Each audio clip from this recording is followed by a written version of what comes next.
Ce document décrit les caractéristiques de la nouvelle épreuve 1 au niveau moyen et niveau supérieur. Il livre des conseils pour la préparation des candidats en fonction des 5 sections suivantes. La présentation des caractéristiques de l'épreuve, l'analyse d'un texte en s'appuyant sur la question d'orientation, l'explication des critères d'évaluation, l'application des critères d'évaluation sur des copies, à partir de copies d'examen et quelques conseils pratiques.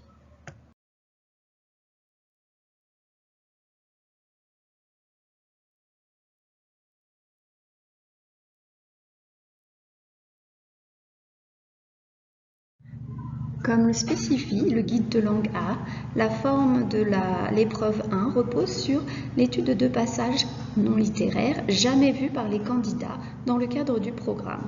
Dans ce contexte, il s'agit donc, bien entendu, d'explorer un passage à partir d'une question d'orientation.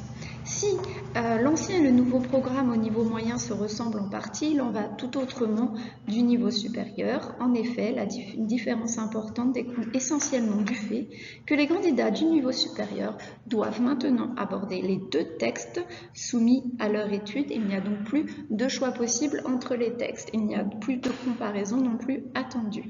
Le commentaire est remplacé par 2 analyses dirigées en fonction d'une question d'orientation. L'un des 2 textes est à dominante visuelle et le deuxième peut être à dominante linguistique avec ou sans présence d'éléments visuels. Les 2 textes proposés à l'analyse peuvent être tirés de n'importe quel type de texte non littéraire. Je vous invite à vous reporter au tableau non exhaustif qui se trouve à la page 24 du guide. Ce tableau répertorie un certain nombre de types de textes non littéraires et donne donc une idée, un aperçu des types de textes qui pourront être exploités à l'examen. La refonte de la liste de lecture a introduit de nouvelles catégories génériques. À présent, les chansons sont considérées comme des formes littéraires proches de la poésie. Ce type de texte ne sera donc pas proposé à l'analyse pour les élèves de langue A, langue et littérature. Par contre, les discours et ses lettres peuvent être considérés à la fois comme des textes non littéraires ou littéraires. Ils seront considérés comme non littéraires à partir du moment où leur auteur ne se trouve pas dans la liste de lecture ou s'il ne présente pas de caractéristiques littéraires. La durée de l'épreuve 1 varie par rapport au précédent programme. En effet, cette épreuve dure 1h15 au niveau moyen et 2h15 au niveau supérieur. Dans ce contexte, il est donc essentiel que les étudiants comprennent que leur travail exige qu'ils abordent au moins un aspect technique ou formel de chacun des passages au niveau supérieur et qu'ils évaluent le rôle de cet aspect dans la construction du sens. Il est donc impératif de préparer les candidats du niveau supérieur à bien calibrer le temps de rédaction pour ne pas que l'analyse du premier texte empiète sur celle du second. Donc, le temps de la rédaction doit être réparti de manière équivalente. Il est d'ailleurs noté que chacune des réponses est évaluée indépendamment l'une de l'autre, donc 20 points pour chacune des analyses au niveau supérieur avec un total sur 40 points et 20 points au niveau moyen. Quelles sont donc les compétences à développer dans cette épreuve? À la différence du commentaire composé qui doit aborder plusieurs caractéristiques d'une œuvre, quitte à en viser l'exhaustivité, l'analyse dirigée, entendue ici, exige de tenir compte des effets de sens induits par un aspect de la structure ou de la forme du texte étudié. De plus, les candidats doivent connaître et comprendre les conventions, la structure, le vocabulaire et la terminologie associés à chaque type de texte non littéraire. Par exemple, maîtriser le vocabulaire de la BD, celui de l'analyse de l'image dans le cas d'un texte visuel, ou bien maîtriser les codes caractéristiques d'un éditorial, d'un essai, d'un article de journal, par exemple. Je vous propose de vous reporter au tableau des types de textes à la page 24 du guide. Les élèves doivent donc être à l'aise avec la rédaction d'analyse sur des passages inconnus des différents types de textes, et ce, dans des conditions d'examen. Que doit-on faire de la question d'orientation qui accompagne chaque texte? Chaque question d'orientation fournit un angle d'approche pour analyser le texte proposé. Il s'agit donc d'analyser le texte à la lumière de cet aspect formel avec en tête le projet d'exposer la manière dont le sens se construit et se comprend à partir des effets induits par les choix stylistiques et formels qui caractérisent les textes non littéraires. Cela dit, si les candidats ne souhaitent pas utiliser la question d'orientation comme point de départ, ils doivent alors centrer leur analyse en suivant un autre angle technique ou formel. Les enseignants doivent veiller à souligner l'importance de réfléchir à la question d'orientation donnée pour chacun des textes. Ces questions sont formulées par l'IB pour correspondre à un texte ou un passage précis et soulignent un aspect considéré comme productif pour le texte ou le passage en question. Car si les élèves du niveau moyen ont le choix de rédiger une analyse, ont le choix du texte, les élèves du niveau supérieur, eux, n'ont pas le choix, ils doivent rédiger l'analyse des deux textes. Donc si une des questions leur pose des soucis de compréhension, ils peuvent alors la modifier. Mais il est quand même fortement conseillé de suivre ces questions, le temps de l'épreuve étant relativement court.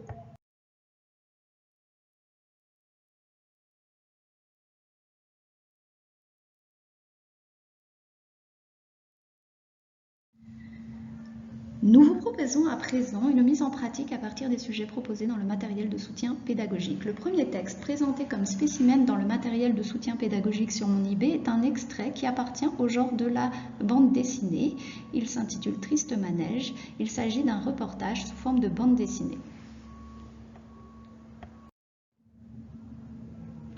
La question d'orientation proposée pour ce texte est la suivante. Quelle stratégie cette introduction met-elle en place pour intéresser les lecteurs? Entendons par stratégie les procédés à la fois visuels et textuels présents dans le texte. Puisqu'il s'agit d'une bande dessinée, il s'agira donc de s'appuyer sur les caractéristiques liées à ce type de texte. C'est une question qui pointe l'objectif du texte, intéresser les lecteurs à poursuivre leur lecture, à éveiller leur curiosité, puisqu'il s'agit de l'introduction au reportage. Les aspects qui ne seront donc pas pris en compte dans cette analyse sont tout d'abord l'aspect du contexte, peut-être les auteurs, on se demande de se concentrer sur le lecteur, et toutes les remarques, les considérations générales qui ne visent pas à répondre à l'objectif d'intéresser le lecteur. Il faudra donc laisser de côté tout ce qui n'est pas en lien avec cet intérêt. Il était intéressant, afin de répondre à la question d'orientation, de mettre en valeur, d'analyser les points suivants. Les expressions faciales des personnages qui semblent être en décalage avec ce qui est attendu, ou notre perception de ces personnages, par exemple Mickey qui semble avoir un sourire assez sardonique dans la deuxième case de la première planche, qui va à l'encontre de l'image que Disney véhicule de ce personnage. Donc comment ce personnage est détourné, qui peut intéresser et faire se questionner les lecteurs, avec la création d'un effet de surprise, l'utilisation de personnages emblématiques pour personnaliser les parcs d'attractions et l'utilisation donc de stratégies visuelles de représentation pour attirer davantage l'intérêt et l'attention du lecteur, la création d'une forme de suspense sur quel aspect porte ce reportage. Le sujet même du reportage est annoncé à la fin de l'introduction, à la fin de la dernière vignette, est souligné par les auteurs qui semblent s'adresser directement au lecteur, ce qui est intéressant, et comment a-t-on pu en ouvrir autant.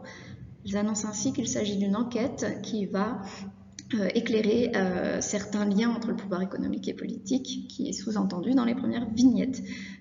L'utilisation de l'oxymore à double connotation dans le titre, Triste Manège, qui critique une critique sous-jacente annoncée, et la mise également en valeur du panneau de la quatrième case, l'âge des parcs d'attractions, qui semble souligner une époque révolue et intéressera le lecteur à savoir ce qui s'est passé.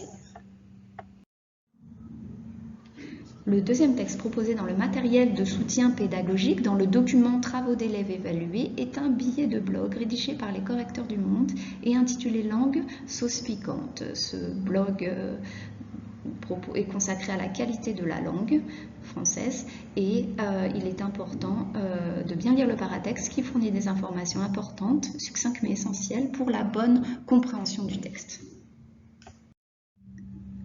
La question d'orientation proposée pour ce texte est la suivante. Dans quelle mesure le style et le ton sont-ils conformes au titre du blog Langue sauce piquante? Le style et le ton, c'est l'aspect un peu plus général, technique de la question, et le titre du blog Langue sauce piquante, l'aspect plus spécifique. La question présuppose de se questionner sur et d'analyser le style et le ton, de se questionner sur la relation du style et du ton avec le titre du blog et notamment cette relation de conformité induite, sous-entendue par dans quelle mesure. Il s'agissait de mettre en valeur le ton humoristique, voire sarcastique de ce texte. Il s'agira donc de laisser de côté tout ce qui n'a pas de lien avec ce titre et donc l'aspect humoristique. Par exemple, la structure ou le format du blog, le contexte, il n'est pas nécessaire de s'étaler sur les auteurs du texte. Le ton didactique peut être mentionné à partir du moment où il sert à mettre en valeur et à montrer comment cela renforce l'humour caustique.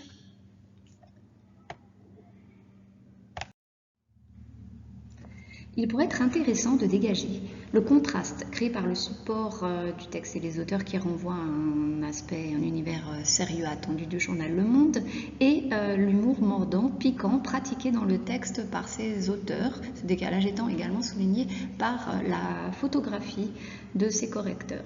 Les éléments de réponse qui pouvaient être dégagés sont tout d'abord le jeu sur les doubles sens des termes des pléonasmes, comme par exemple avec population civile, la question rhétorique à visée comique utilisée qui suit cet exemple, l'association des différents pléonasmes à des déficiences physiques comme bégayer et loucher qui donne une touche caustique au texte, la construction parataxique du texte et la multiplication des exemples de pléonasmes qui soulignent leur surabondance dans la presse et le ton assez didactique qui renforce le sarcasme. Les journalistes ne semblent pas maîtriser la langue au dire des correcteurs.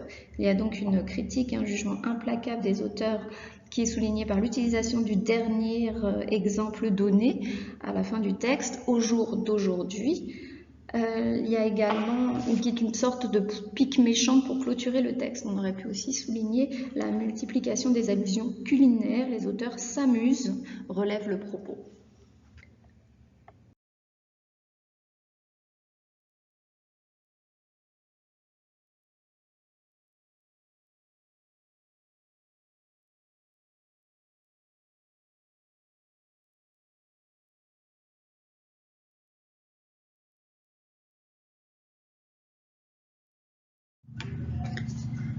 Ce premier critère évalue dans quelle mesure le candidat démontre une compréhension du texte et propose des conclusions pertinentes tout en évaluant le fait que les idées sont étayées de références au texte. La troisième bande de notation de ce critère spécifie que l'analyse doit dépasser le sens lidéral dénotatif du texte et aborder le sens connotatif sous-jacent, ce qui est entendu par le terme implication dans ces critères, qui a bien expliqué aux élèves qui peuvent le comprendre comme une implication, un engagement de l'auteur. Cela dit, l'interprétation doit se fonder sur des éléments textuels concrets et ne pas se livrer à des extrapolations ni à une mise en contexte hypothétique du passage à l'étude. Enfin, il faut rappeler qu'il ne s'agit pas d'un commentaire général du texte, mais d'une analyse ciblée sur un aspect spécifique de la construction. Nous avons vu que le premier critère, le critère A, sert à évaluer la signification du passage. Le critère B, quant à lui, évalue la manière dont l'analyse expose les caractéristiques du type de texte et évalue l'impact de ces caractéristiques qui sont le fruit d'un travail et de choix de l'auteur sur la signification du texte. Il est donc important de souligner que des réponses qui se limitent à décrire ou bien paraphraser le texte étudié n'atteindront pas les bandes de notation supérieures de ce critère, notamment ne dépasseront pas le 2.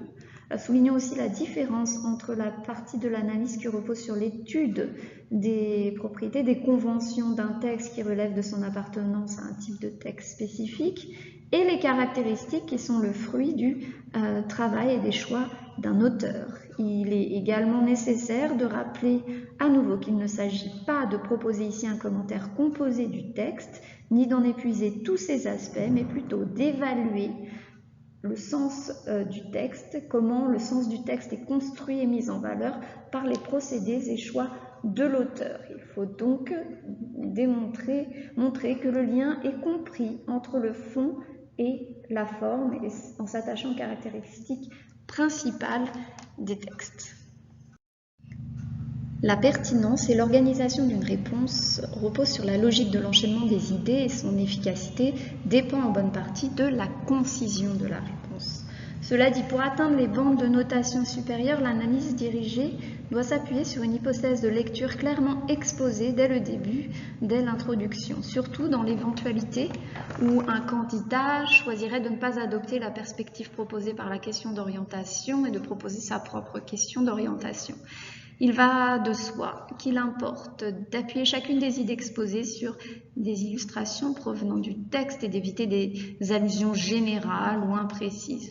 Le candidat doit donc évaluer sur sa capacité à bien cibler l'analyse, à focaliser sa démarche pour éviter tout ce qui est autour. Le plan, il faut donc encourager les élèves à adopter le plan le plus simple possible.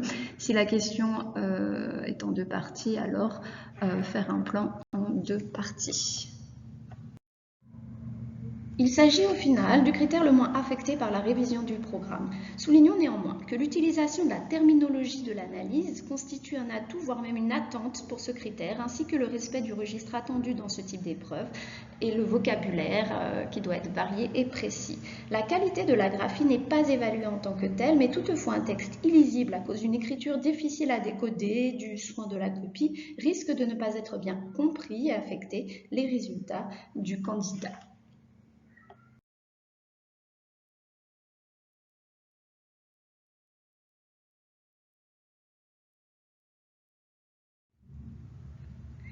Voyons maintenant l'application de ces critères d'évaluation sur des copies d'examen qui ont été évaluées et qui se trouvent dans le matériel de soutien pédagogique.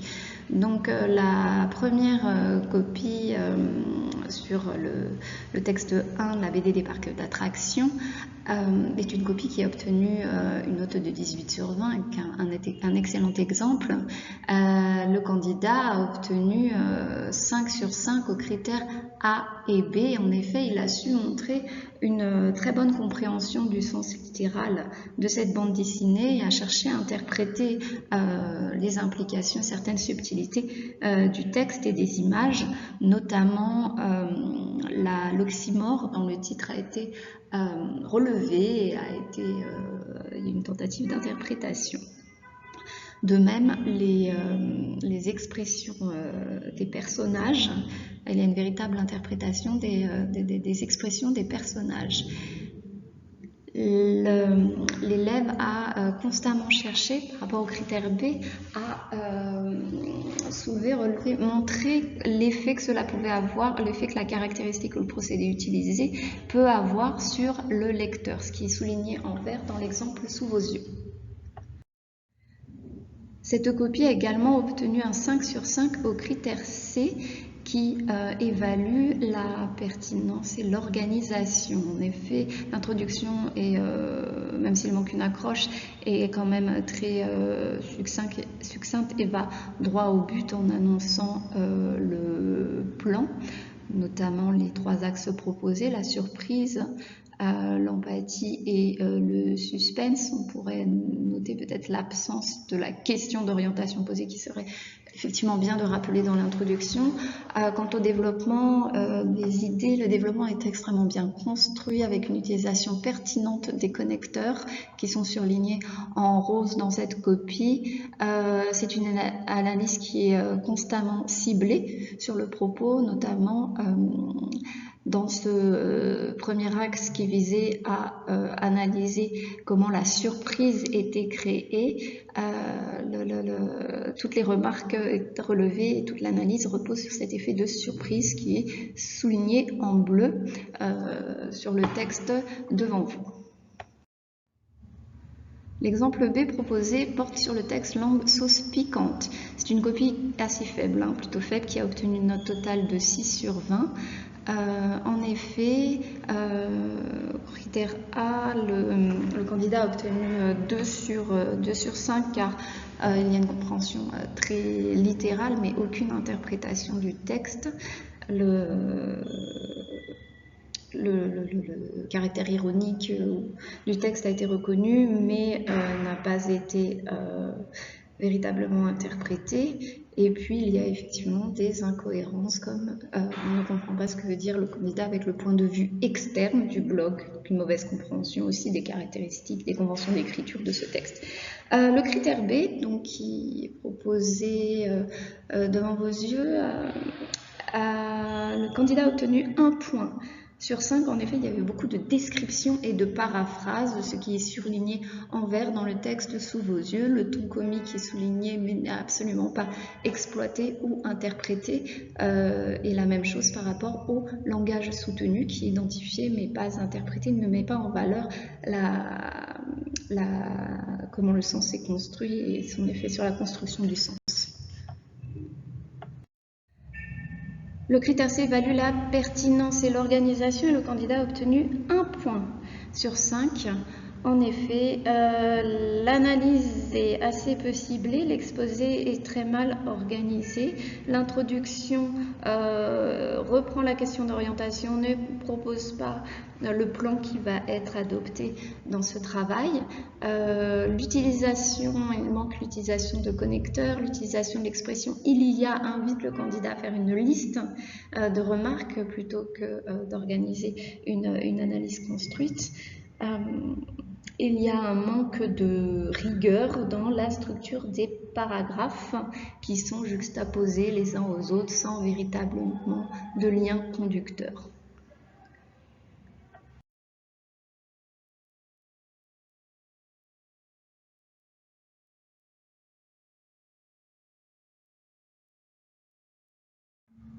Il est nécessaire d'exposer les élèves tout au long des 2 années du programme du diplôme à une grande variété de types de textes non littéraires et leur en faire remarquer les différentes caractéristiques spécifiques au type de texte afin qu'ils puissent acquérir une bonne connaissance et compréhension des différents types de textes et des conventions d'écriture associées à chacun d'eux. Il peut être intéressant également de proposer aux élèves de comparer l'écriture de textes de même type pour être capable d'analyser, de comprendre les choix des auteurs et les effets produits. Le portfolio est donc un outil précieux pour la préparation de l'épreuve 1. En effet, il s'agit d'un espace qui permet de répertorier tout d'abord les types de textes et leurs caractéristiques, de se créer des répertoires de procédés et d'identifier les différents effets possibles produits par ces procédés. C'est un lieu qui permet de faire son auto-évaluation, mesurer les progrès accomplis, faire le point sur les compétences acquises et déterminer des objectifs. C'est également un lieu où l'élève peut s'entraîner à formuler et à répertorier des questions d'orientation possibles pour différents textes. Justement, il est important de préparer les élèves aux questions d'orientation, de leur expliquer qu'il faut privilégier la question proposée car c'est une épreuve courte qui ne laisse pas vraiment le temps de créer une nouvelle question. La question porte toujours sur un des aspects essentiels du texte. C'est une question ciblée qui comporte un aspect technique et oriente l'analyse du texte. Il est quand même nécessaire de faire réfléchir les élèves sur des questions, les préparer à formuler des questions, notamment les élèves du niveau supérieur, car s'ils font face à une question qu'ils ne comprennent pas, ils doivent être capables de pouvoir rebondir. Le calibrage du temps de rédaction est très important. Attention, nous répétons qu'au niveau supérieur, l'élève doit produire 2 analyses qui sont évaluées de manière indépendante, séparée. Il faut donc bien équilibrer le temps consacré à chacune des analyses et bien également répartir son temps pour l'analyse, la planification, puis la rédaction. On rappelle qu'une rédaction à partir d'un plan donnerait une rédaction beaucoup plus rapide et efficace. Il n'y a pas de temps pour les considérations subtiles et raffinées. Il faut aller à l'essentiel, accepter de laisser de côté certains points et ce qui est accessoire. À éviter, viser l'exhaustivité, vouloir tout dire sur le texte, vouloir commenter tous les aspects du texte et vouloir en faire donc un commentaire composé. Quelques justes remarques, il est important de soigner la lisibilité, la propreté de sa copie, barrer à la règle, sauter des lignes éventuellement pour les écritures difficiles à lire.